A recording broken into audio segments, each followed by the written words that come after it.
Video blog. Hey there, this is Tim from Twice Circled, and welcome to episode 12 of the official Megaquarium video blog.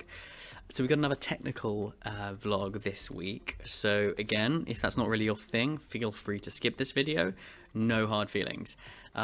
It's going to be a little bit of a different style of video this week. I'm actually going to do a little bit of live coding. It's something that someone asked me about a few times. I've been asked this a few times over the years, and I've always said it wasn't really my thing.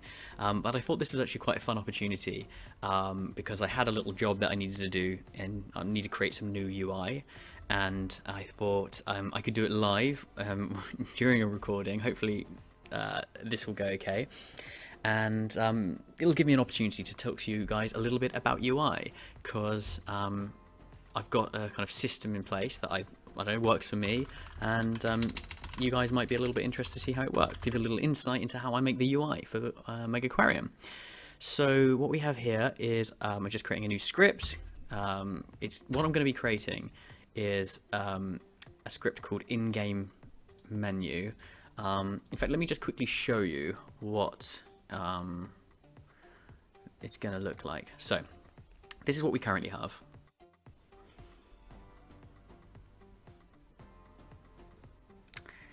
I just realised I'm going to have to not run up the game too many times because it takes a little time to load. So currently, when you click this menu button, it just goes straight to the main menu, and it just saves a quick copy of your game. So if you click resume, you go straight back into the game you're in. But it's about time that I added a proper save menu and all this sort of stuff. And when you click this, you need to have the option to exit without saving, and obviously saving the game manually and all this sort of stuff going into the options. Currently if you click on the options, nothing happens as well. So that's our little job for today. Quite a simple little bit of UI to create, so hopefully won't be too hard. So I have a completely code-based UI system because I'm not a fan of using prefabs for very much in Unity. They're not very revision control compatible, whereas with this, if I want to tweak just literally like the width of a single bit of UI, I can go in, change a number in the code, and that's very revision control compatible. Like if you use Git or something like that, I can reverse that change if I don't like it, etc. And I also just like the fact that if everything's in code, you don't have that worry of sometimes your prefabs get a little bit messed up. I don't know why it happens, but you can kind of by accident overwrite something like that, whereas in code it's just very dependable, and I like that.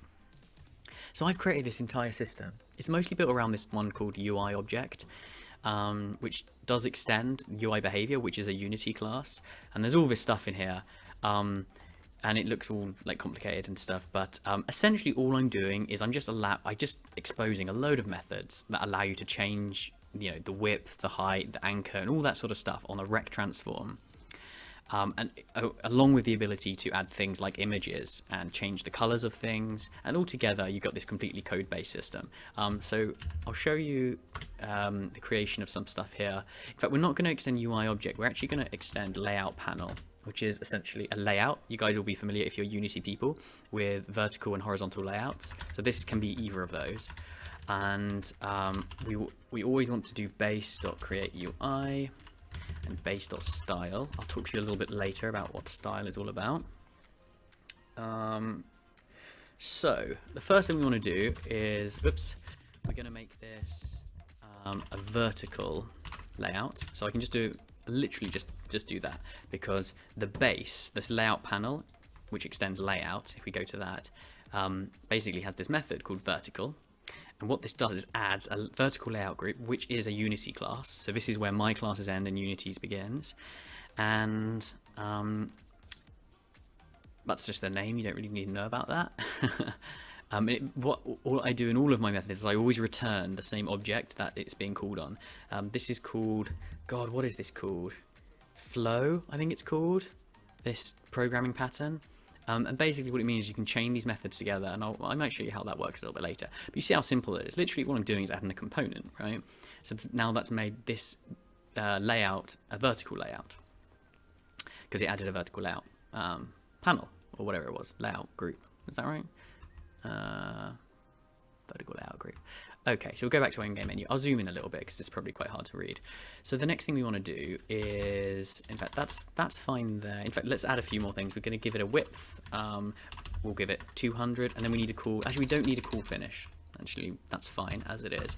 And then what we want to do is add some stuff. So this is the main way that we add new components, and it's all very modular. So I have these thing called flat text buttons, which I can show you in a bit. And basically these will automatically be added to this layout panel because I've called add directly on it. So it always adds it to the rect transform that it's being called on. We don't have to give it a width because it will automatically take the width of its parent, but we do need to give it a height. So let's call it 50. I don't really know. We have to call finish on them all, and this is where we kind of tidy some stuff up to do the layout. That's probably the most complicated bit, but it's not especially interesting. I think I'm just going to give you an overview here. So, and what we can do is we can actually chain these together. So instead of having a semicolon there, let's get rid of that. What we can do is say we've got 3, and for now, we'll just give them some a little bit of placeholder text. So what we're going to have at the top of our in-game menu, I think exit normally goes at the bottom. That feels right. So let's put that one in first. Something like that. Exit, return to menu. I don't know. I'll probably tweak this stuff. I think we'll have an in-game options menu. It's normally good. I guess we'll have resume game. Oh, we should have a separate save and load. So we've got resume, save, load, and then I think on exit, I'm not sure if we'll have time to do that in this video, but on exit what we'll do is we'll have a, do you want to kind of save this, like, do you want to save your progress? And then if you do, then if you resume, it will go back into that game. I think that's the way to do it. I haven't quite worked out how to do the resume, but it was quite a nice feature. My UI guy basically just put in a resume button. I didn't ask him to, but when he was designing the aesthetic of the main menu. But it's quite a cool idea having a resume, I think. Lets you get straight back into a game. Maybe resume should... difficult. Maybe resume should always, even if you just click exit, it should do that. And then you can do a manual save if you want to load up something specific. So you can, if you just want to just go to exit and it'll kind of auto save. But of course, if you do that twice, then you will lose the original one. Anyway, this is not really to do with what we're doing right now. So I think that's pretty good. The main thing we need to do is make sure this gets created. So we're going to go to this one, which is game UI, which is kind of like our basic top level, I guess, parent, and it holds all things like the build window on the left. We've got the top right bar, you've got the game bar which runs along the bottom. So in-game menu, and then we do out. So this is all about trying to make it really easy to write this stuff. It'd be quite difficult to use this if you didn't know how, but essentially this out, if you guys are familiar with out keywords, basically it creates this.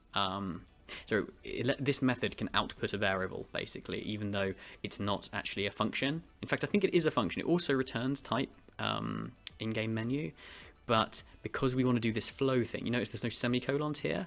Every time you call finish, it actually returns the parent. So you can add something, finish returns the parent, and then you can add something else to the same parent. And so you can create this thing like this, where basically we're adding all these things one after another. If we didn't do it like this, we'd have to have each of these on the kind of separate line and with a semicolon, and we'd have to have like in-game menu equals.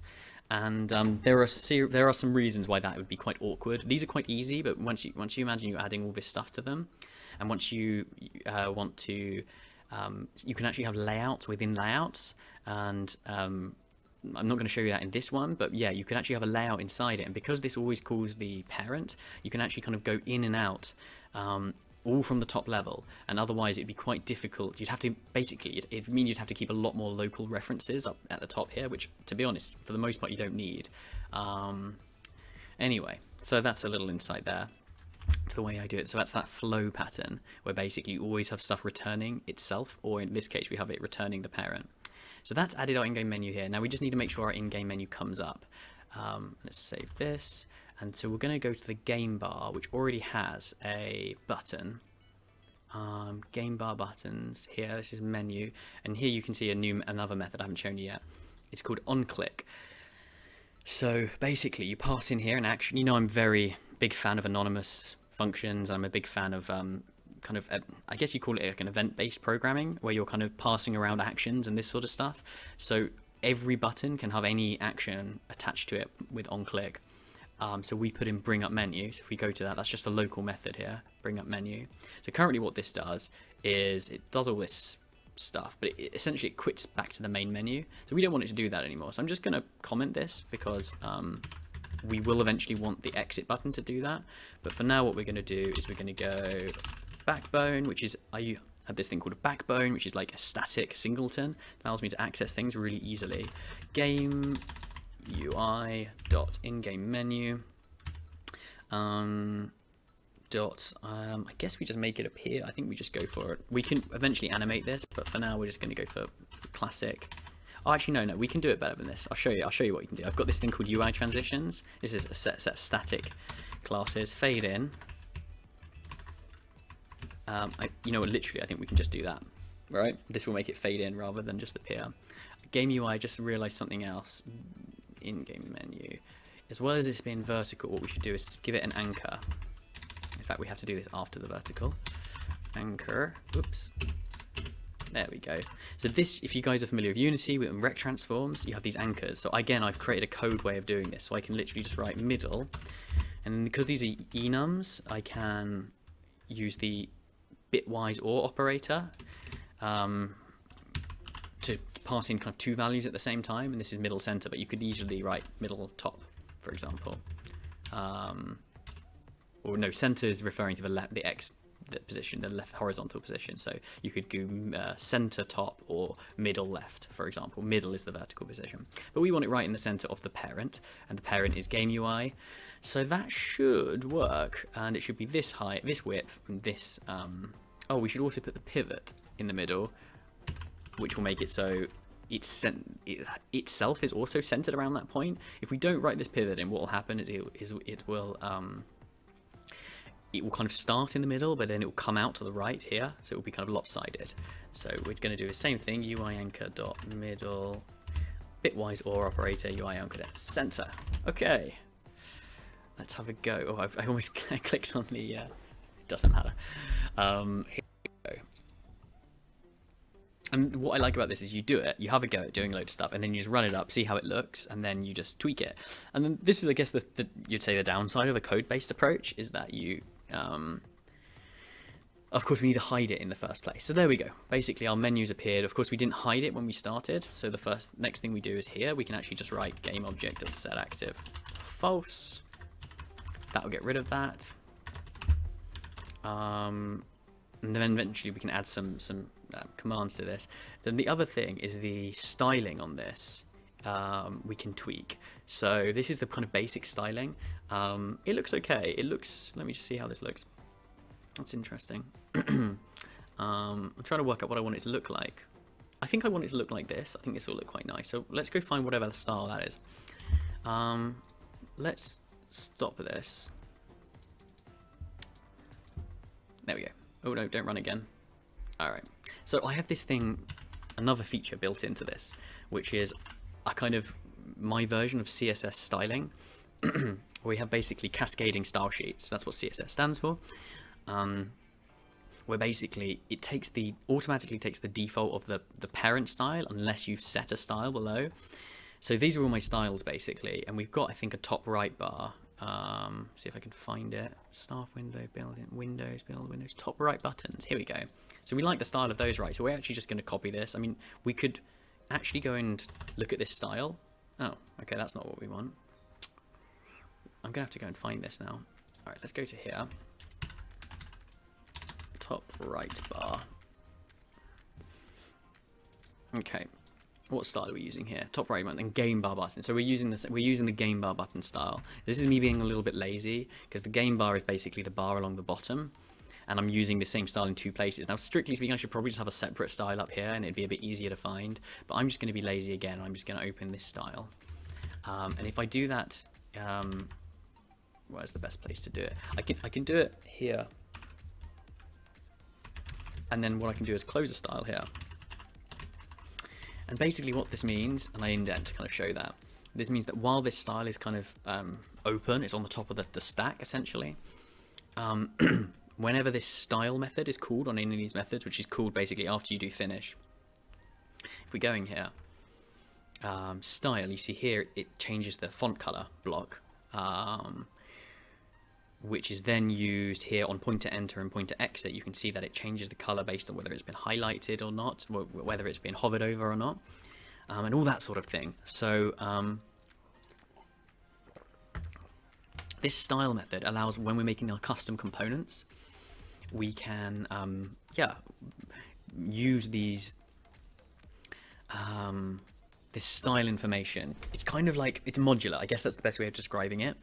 So instead of me having to actually say exactly what I want a flat text button to look like at every time, I basically just have this font color block attached to my style, and the flat text button knows that to use this, we tell it to use this as the normal color and the highlighted color.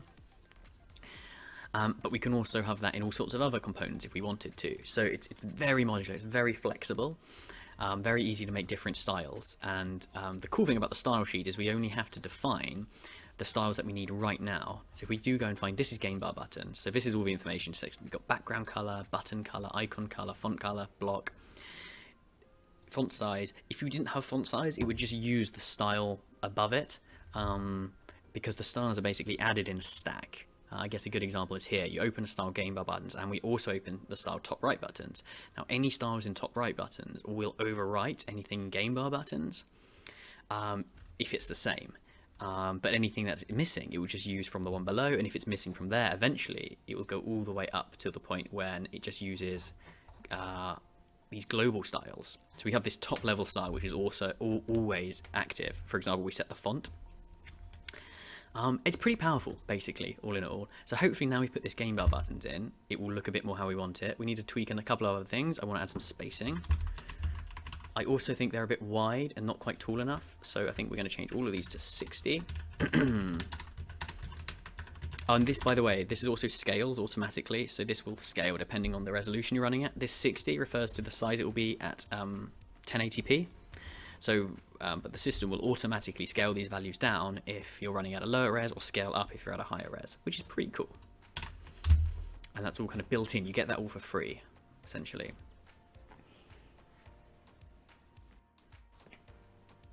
Here we go.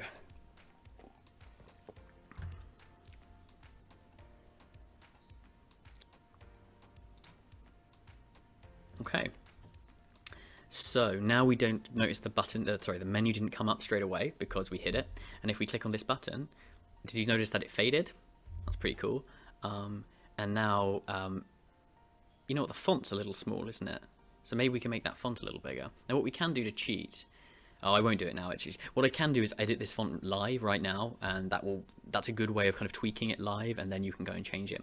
But notice these now, I quite like the way these look now. The text goes orange, whereas before they kind of went this dark color, which I prefer. So yeah, I'm pretty happy with this. I think it's looking pretty good. I think the font just needs to be a little bit bigger, and maybe I was wrong about the aspect ratio. I don't know. Is this maybe now too tall and not wide enough? Oh, when you got the spacing as well, notice. So none of these buttons do anything. Notice you can't actually get rid of this menu. So let's fix that as well. So the next thing we're going to do is we're going to change the font. So what we're going to do, instead of actually using this game bar buttons, I'm going to show you what happens when you make a new font. So we're going to call this in-game menu. Sorry, new style.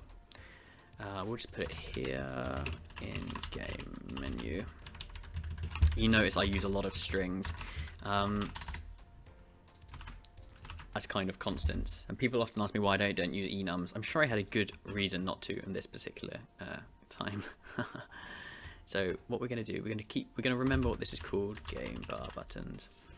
And this is, you might find this a little bit strange the way I'm generating these. This is all kind of being instantiated in line when the game first runs up. But this could all be read out of JSON, would be another way of doing it, like deserializing this data from the disk, but I decided just to kind of do it in code like this. I would say if I had my time again, I would have done it from JSON, because that makes it a bit more mod friendly. I might still transfer all of this to JSON, but I've got to admit it's looking like a bit of a pain now. we're going to keep all the rest of these styles because we like it. Oh, sets bottom bar button. So sound idea is interesting. That's another way of making this really flexible and modular. We could actually make these sounds, these buttons, make completely different sounds to everything else. So we're going to call these this in-game menu, and that will kind of automatically create a new set of IDs for these buttons. And if we do happen to provide a sound for these, in fact, no, we do have to do this manually now I think about it. So here, if I go to, I've just been working on sounds actually. Let's find sounds. Oh, this is not right. Code, aquarium, assets. So I hope you'll agree, it's relatively quick to actually create a new thing. There's a lot of stuff to do, but that's only because it's, you know, this whole thing is so, it's just so modular. Basically, we have this this button click and button hover in-game menu. And the reason I do it like this is if my UI guy wants to make different sounds, sorry, my sound guy wants to use a different click sound to everywhere else, then they have the option. But by default, they will sound the same. Click and hover, there we go. In-game menu. So that just has to match, basically. We don't actually have to set this sound ID. If we don't set it, then it will just sound like a default. So I didn't really have to do that, but there we go. And you will notice earlier I made this font a little bit bigger. Let's try 17. And then we wanted to add some additional stuff. So yeah, there's more stuff we can do. So on click, we're going to this normally I would make a method to do this, but I just want to show you how you can do this with an anonymous method. We can literally just call straight into UI transitions dot fade out game object. We don't even need these curly brackets actually. I can just do it like this. Oops, I shouldn't have formatted again. In fact, what we're going to do is get rid of this. We're going to make this all flow. And now if we reformat, that won't change. We just need to put a dot here. Okay, so that's that one. We got save load, which aren't going to do anything. Options, there's no options menu yet. So but we can do exit. So exit dot on click. Let's just do this again. In fact, I'll show you the other way of doing it. So we do exit. It will give us a little thing. We can generate a method. And then do you remember that bit earlier on the game bar that we kept? This is basically what we want to do now. Okay, it's just compiling.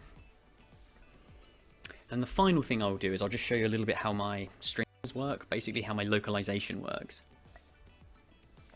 Once again, you probably got quite used to it watching these videos. I output nearly everything to JSON because it's really moddable. It's as little kind of hard-coded as possible into the code, which is a good habit, except my styles, which was a little bit silly. But anyway, new game. Oh, error. Okay, null pointer reference. Let's find out where this is. Apparently it was here. Update values. Wait, have I found this? Okay. Given key. Look, this is what I'm looking at. Key not found. So it was in-game menu create, open style, and it didn't find a style. I think it didn't find this style in-game menu. I'm sure we did it. Ah, we didn't rename it. I bet you guys have been screaming at the TV. We didn't change this. No, it's top right buttons. Huh. Why did I call it top right buttons? I needed to call this in-game menu. I bet you guys were screaming at the monitor. There we go. Let's move that away. So relatively easy to find bugs and stuff because it just throws errors. You know, I just love the coding approach. So assuming this works, I'll quickly show you how the strings work and then I'll leave it there.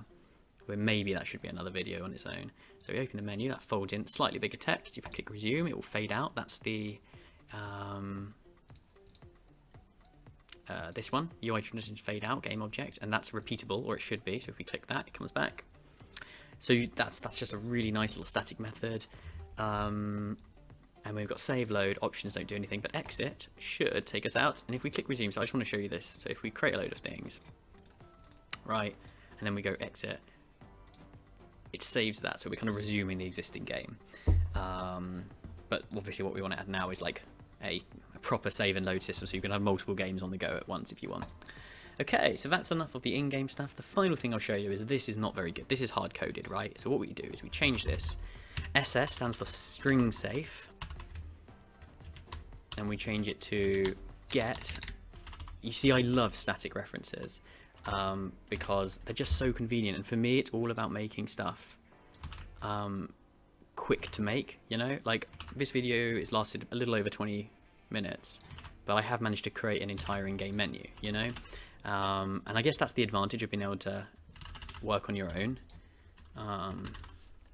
is that you don't have, like, all this static stuff can be a little bit tricky if you're not working on your own, because people can get a bit confused.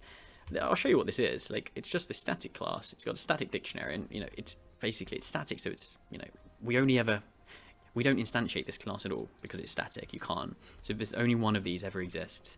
And basically this dictionary, it passes in these string files when the game loads up. I'll show you one in a second. And all it's doing really is storing a load of strings by an ID. Simple as that. And what we're doing here is we're saying get, and we pass it the ID. And then if I go back into my JSON file and we go to gameui.strings, oh, it keeps going back into my saves for some reason. Code, Megaquarium, assets, game data, and then we need to find gameui.strings. So here's all our strings. Let's just create a new one. We go in-game menu, and we just create a load of these. So 1, 2, 3, 4. Resume. Oh, wrong way around. So this one has to be resume game. Save, load, exit. And what's clever about this is these files are language. How do I put this? You can set the language of the file at the top, and then it means that you can set loads of different languages, and it will automatically pick out the current language you're playing with. So it's currently resume game, but there'll be another file which says resume game eventually, but on the right hand side it will be in Spanish, right? And then if you're playing in Spanish, you'll get that one instead. So it makes it really, really easy to localize down the line. I literally can just send them a copy of this file and get them to translate all of the stuff on the right. And we didn't make an options one because I'm pretty sure the word options is in here. No, okay. Denied. All right. I think there should be an options because there's an options on the front page of the menu, but I think that must have been a non. Yeah, it must have been a hard-coded string. There we go. So I'll just quickly show you this in action, and then we'll call it a day.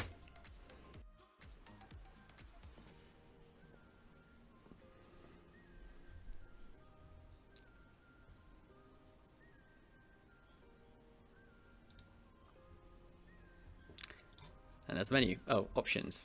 This time it's in capitals. Why is that? There must be the word options somewhere in here. I'm really confused. Is there a separate strings file? Main menu.strings. Oh, I put it in a separate one. Okay. So there's basically a crossover there. So if we go back to the, what is it? Yeah, gameui.strings, right? That makes sense. And we have to just call this in-game options because I don't want it to be in all caps. So in-game options, and then here we call it in-game options. Okay, so that's it for this video. I hope that was interesting. I think the key takeaways for this particular video is the style sheet stuff, right? So this idea of having reusable styles and this cascading thing, so you're only having to set up the styles of the stuff you want. What else? The idea of being able to set up really easy anonymous methods, or just set up, like, you have like basically a component which is like a button. You set it up however you want. All of the interaction is built in. It's the same every time in terms of like the hover states and all that sort of stuff. And then all you want to change is that little bit of functionality.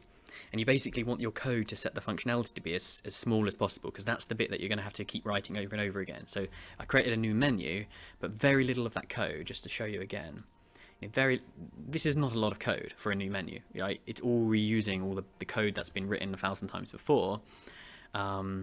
All we actually, if you think about what makes that button unique, it's the style, which we're not quite reusing, but we did copy paste some of that. It's the text makes it unique, so we have to set that, and of course we have to set the what it happens when you click on it.